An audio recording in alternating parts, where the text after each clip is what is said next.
바울이 지금 로마에 있는 가택연금 상태에서 있었던 사건들을 이야기하고 있습니다. 제일 먼저 한 것은 거기에 있는 유대교 어른들을 초청한 겁니다. 유대교 어른이라고 해서 고위공직자를 말하는 게 아니고 유대인들 사이에 나이가 있고 그리고 존중을 받는 사람들, 그런 사람들을 초청했죠. 그리고 그들이 온 이후에 오늘 본문에서 보면 다시 날짜를 정하고 언제 다시 오겠다 그랬을 때에 이전보다 훨씬 많은 사람들이 찾아왔음을 말하고 있습니다. 여기서 많이 왔다는 것은 유대교 어른들뿐만 아니라 복음에 관심이 있는 사람들까지도 왔다는 것이죠. 오늘 우리가 주목할 것은 바울이 그 사람들에게 강론한 시간입니다. 오늘 보면 아침부터 저녁까지 이렇게 말합니다. 아침부터 저녁까지 강론을 하였다 이렇게 얘기를 하고 있는데요.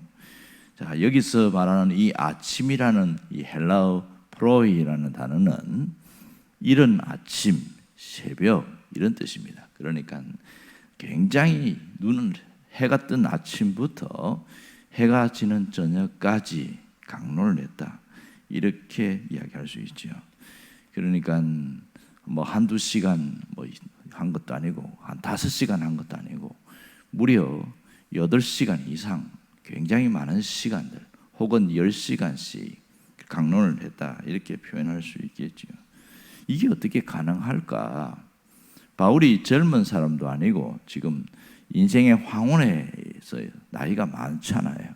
또 지병이 있습니다. 바울이 늘 갖고 있는 몇 가지 병이 있는데 그런 상태에서 이렇게 무리하게 강론을 한다는 게 보통 어려운 게 아니거든요. 또한 그는 편한 상태에 있는 게 아니고 가택연금 상태입니다.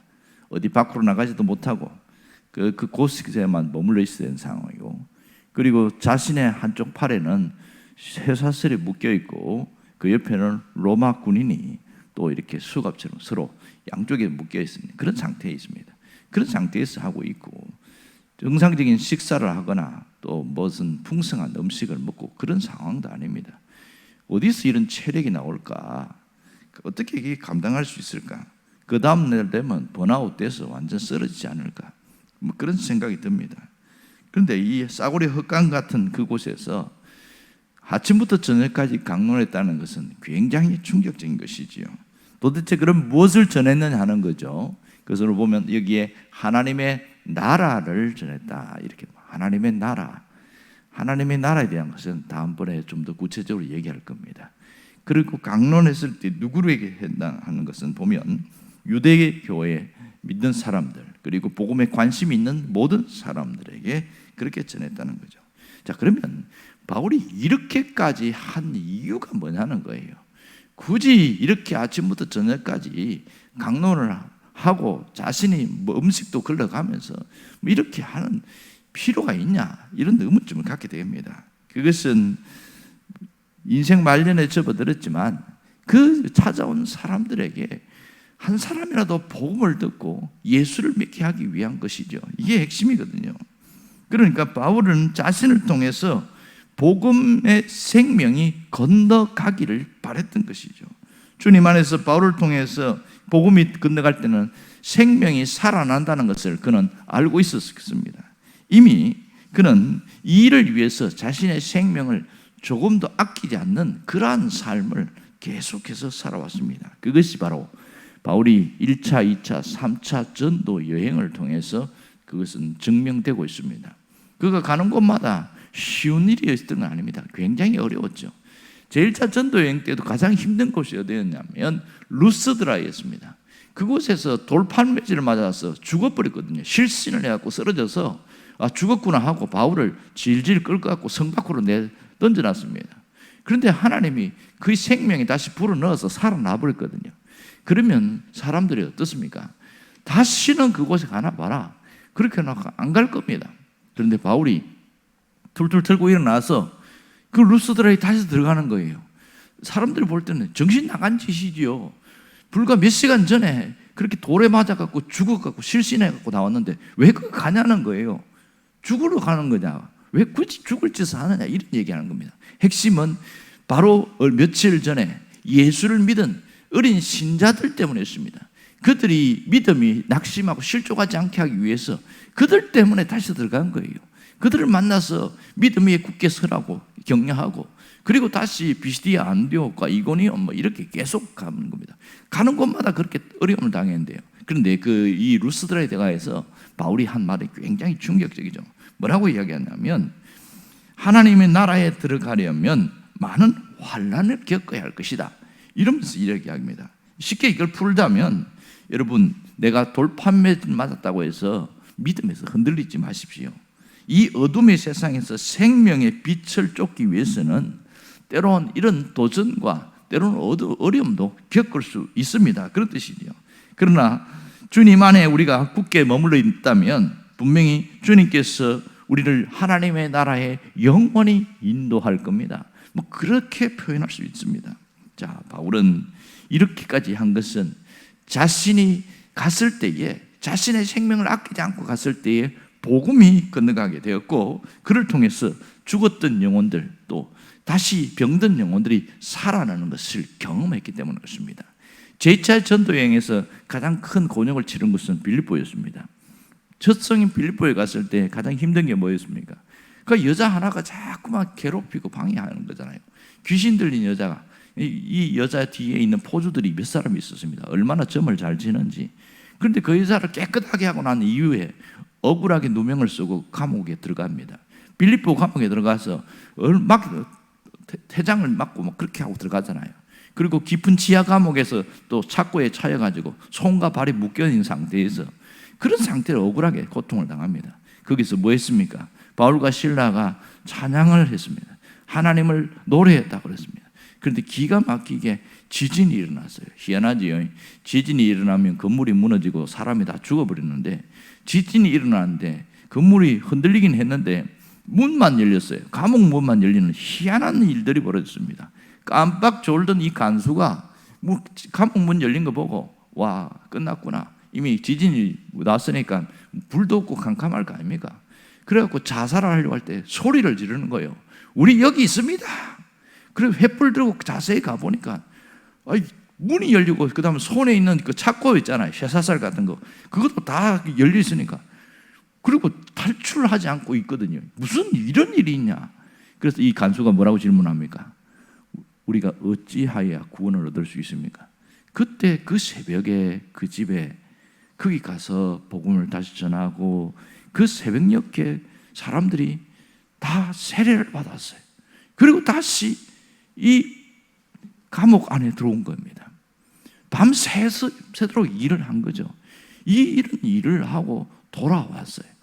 왜 이렇게까지 밤을 새면서 하게 되냐? 그것은 바로 생명을 살리기 위해서인 것이죠. 자신이 억울한 희생을 통해서라도 복음이 건너가기를 원했기 때문에 바울이 이 일을 한 겁니다. 3차 전도여행 때는 또 충격적인 사건이 있잖아요. 드로아에서 있었던 사건인데, 이제 드로아에서 이제 마무리를 하려고 하는데, 그때도 밤새도록 강론을 하는 일인데, 어떤 유두고란 청년이 그것도 밤 한 12시나 1시나 됐는지 몰라요. 그때에 3층에 그 창문에다 걸터 앉아 있는 거예요. 바람이 서늘하게 보니까 졸리죠. 낮에 일하고 밤에 와서 강론하고 말씀 듣는데 얼마나 힘듭니까? 그러다가 거기 3층에서 졸다가 뚝 떨어졌네. 그래서 내가 보니까 죽어버렸어요. 이거 어떻게 됩니까? 완전히 초상집이 된 거죠. 이때 바울이 바로 그 자리에서 자꾸 기도를 했는데, 얼마간 기도했는지 모르지만 눈을 떠버렸어요. 어마어마한 기적이 일어난 거죠. 그러고 나서 끝나지 않고 아침까지 이 일을 함께 나누면서 하나님에 대해서, 생명에 대해서, 복음에 대해서 그렇게 나누면서 이 살아난 유두고 어떻게 됐을까요? 다시는 졸지 않았을 겁니다. 아마 이런 엄청난 일들이 일어났어요. 그렇게 밤을 새면서 그렇게 하고 그 다음 날 다른 곳으로 또 갑니다. 자신이 이렇게까지 피곤하게 산 이유가 뭘까요? 그것은 자신의 생명을 아끼지 않았을 때 다른 사람들이 살아나는 것을 경험했기 때문에 그렇습니다. 그렇다고 해서 바울이 완전히 온몸에 병이 들고 엉망이 되고 그렇게 됐냐? 아닙니다. 오히려 더 쌩쌩해졌어요. 지금 이 로마의 가택연금 상태에서 복음을 전하는 바울을 보세요. 이 사람이 지병이 있는 사람이라고 말할 수 있습니까? 아침부터 저녁까지 이렇게 강론한다는 게 불가능한 일인데 이 하나님이 그에게 굉장히 힘을 주시고 해서 감당할 수 있게 하셨다는 거죠. 그리고 거기에 찾아온 많은 사람들이 예수를 믿은 사람들이 많아진 겁니다. 오히려 그에게 더 큰 힘이 된 겁니다. 여기서 우리는 중요한 메시지를 우리가 발견할 수가 있습니다. 그것은 우리가 어떻게 살 거냐는 거예요.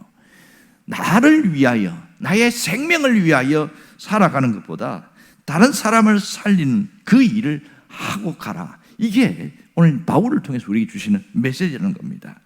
자, 자신의 모든 그것을 자신 나라는 웅덩이에 가두어서 살아가다 보면 그것이 처음에는 생명처럼 소중하고 맑은 물이었지만 가두어 놓다 보면 그것이 오히려 독소가 되어져서 누군가가 그 물을 마시면 죽어버립니다.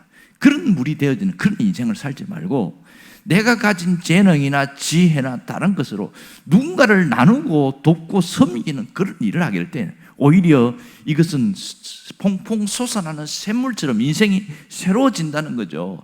그런 인생을 살다가 가라는 거예요. 오늘 바울이 자신의 생명을 조금도 아끼지 않고 누군가를 돕고 누군가를 섬기기에 살았기에 그는 지금까지 바울이라는 이름은 2000년이 지났어도 끊임없이 생명이 살아있음을 알 수 있습니다. 그리고 그의 몸은 천국에서 영원히 주님과 함께 머물고 있는 것은 당연한 것이고요. 오늘 우리가 인생을 어떻게 살 것인가를 깊이 고민해야 됩니다. 인생을 잘못 살면 그 귀한 생명을 세상이라는 이 독수로 자신을 오염시켜서 무의미한 삶, 무가치한 삶으로 끝나버리는 그런 경우가 굉장히 많습니다. 그것은 정말 어리석고 불행한 일이라고 할 수 있습니다. 어느 교회에 있었던 일입니다. 어떤 분이 공직 생활을 하고 은퇴를 했습니다. 열심히 일만 하던 사람인데 이제 은퇴한 이후에 어떻게 살까? 갑자기 공허해지는 거예요. 어떤 분은 골프를 한번 배워보라고, 그리고 어떤 분은 여행을 좀 다녀보라고, 그리고 어떤 분은 이제 그렇게 열심히 일을 했으니까 노후를 좀 즐기면서 살아보라고, 뭐 그런저런 조언을 합니다.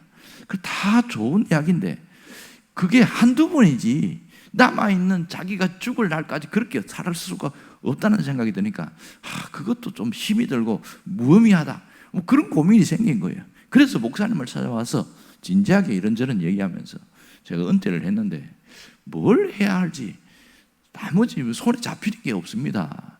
이렇게 이런저런 얘기를 하고 질문을 했어요. 그랬더니 그 목사님이 무슨 얘기를 했냐면, 자, 지금까지는 다른 삶, 이전과 다른 삶을 하면 어떨까요? 우리 지금까지 갖고 있는 경륜과 역량을 누구인가 나누어주고 베푸는 그런 삶을 살면 좋지 않을까요? 그럴 때 딱 물어주면서 그러면 되겠네요. 그러고 나서 자신이 갖고 있는 재능과 자신이 갖고 있는 역량을 누군가에게 베풀기 위해서 돌아보니까 많더라는 거예요. 그래서 그렇게 자기가 그렇게 땀을 흘리면서 돕고 하는 삶을 하는데 참 보람되다 이러더라는 겁니다. 여러분, 사람의 생명의 의미와 가치는 자기를 위해 살 때는 보람되다는 것을 못 느낍니다. 그냥 즐기는 거고 만족할 뿐이지 보람되다고는 못 느낍니다. 그러나 그것을 다른 사람을 통하여 그것이 내 삶이 보람되고 가치 있다는 것이 증명이 되어집니다. 이것은 내가 누군가를 위하여 내 시간과 내 몸을 아끼지 않았을 때에 나타나는 놀라운 결과입니다. 이게 생명의 신비라고 할 수가 있습니다. 어떤 분이 이렇게 이야기하는 거예요. 분명히 흘러가는 생명수와 같은 그런 물이었는데 지금 맑은 물이었어요. 그의 삶이.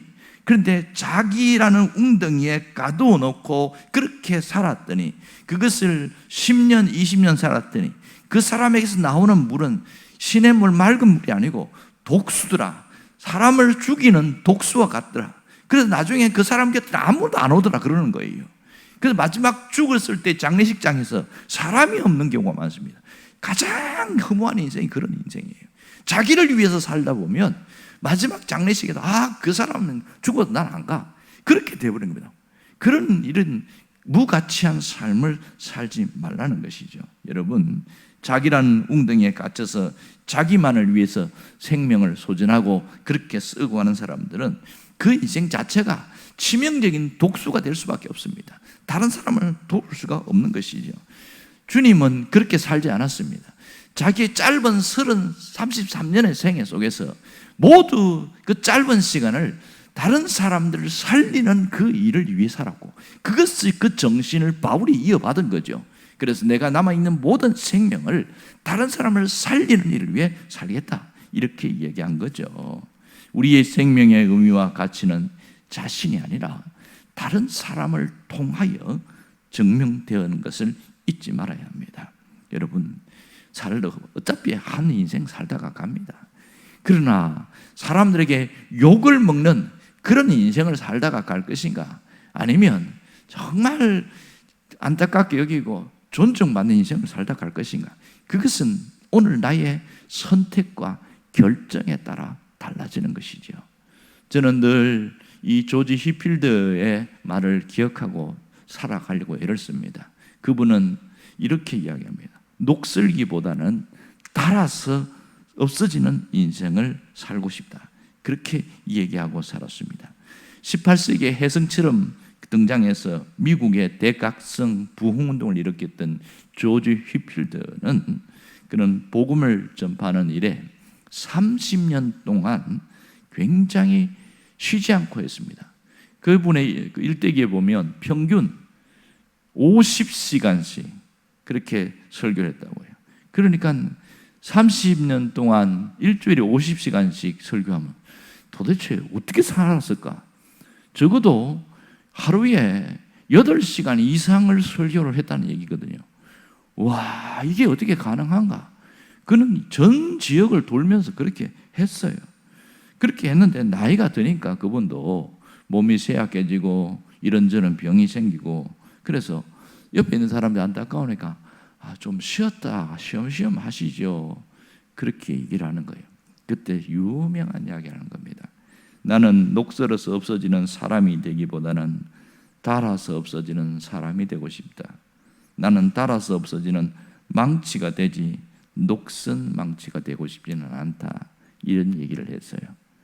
그리고 1770년 9월 29일 날 그가 몸이 약한 상태에서, 병약한 상태에서 전도 집회를 마치고 이제 보스턴에 있는 자기 집으로 돌아오는 길이었습니다. 그러다가 어느 작은 마을에 묵게 되었는데, 근데 이 조지 히필드가 우리 마을에 왔다는 소식을 듣고 삽시간에 사람들이 몰려들기 시작한 겁니다. 그러면 오늘은 피곤해서 내가 쉴 테니까 다음에 합시다, 그러면 되는데, 조지 히필드가 숙소에서 벌떡 나와가지고 거기 지금 마을에 있는 그 여름 사람들 모이는 집회장 있잖아요. 거기에 가서 다시 복음을 전하는 거예요. 그렇게 혼신을 다해서 말씀을 전하는데, 그것도 1시간이 아니고 몇 시간이나 복음을 전하는데, 거기에 있는 분들이, 예수를 믿는 분들이 많아 일어났고, 이미 예수 믿은 사람들은 은혜를 받고 눈물을 흘리고, 그러니까 아주 은혜의 도가니가 되었어요. 너무 감격한 가운데 밤늦은 시간에 마치게 되었단 말이에요. 그러고 나서 숙소에 들어갔습니다. 그 다음날 아침에 식사를 준비해가지고 문을 열었더니 돌아가신 거예요. 그분이 늘 하신 대로 자신의 혼신을 불태워서 그렇게 하고 아주 천국에 가신 그런 모습을 봤습니다. 여러분, 우리가 녹슬어서 없어지는 인생보다는 닳아서 없어지는 인생이 가장 가치가 있습니다. 우리가 지금 7월 6일 날 기빈초청 축제를 하고 있습니다. 이런 것을 왜 합니까? 예수 믿을 사람이 있기 때문에 하는 것이죠. 또 이렇게 하는 것은 지금 예수 믿을 사람이 있기 때문에 그 사람을 찾기 위해서 하는 일입니다. 누가 지금 믿을지 몰라요. 믿게 하는 것은 하나님이시기 때문에 우리의 작은 수고를 통해서 하나님은 지금 예수 믿을 사람을 건지기를 원하는 거죠. 바로 누구를 위해 통해서? 우리를 통해서 그 일을 하기를 원하는 겁니다. 여러분, 녹슬어서 없어지는 그런 어리석은 인생 되지 않기를 바랍니다. 마지막까지 닳아서 없어지는 가치 있는 인생, 보람된 인생을 살 수 있기를 간절히 바랍니다. 기도하겠습니다.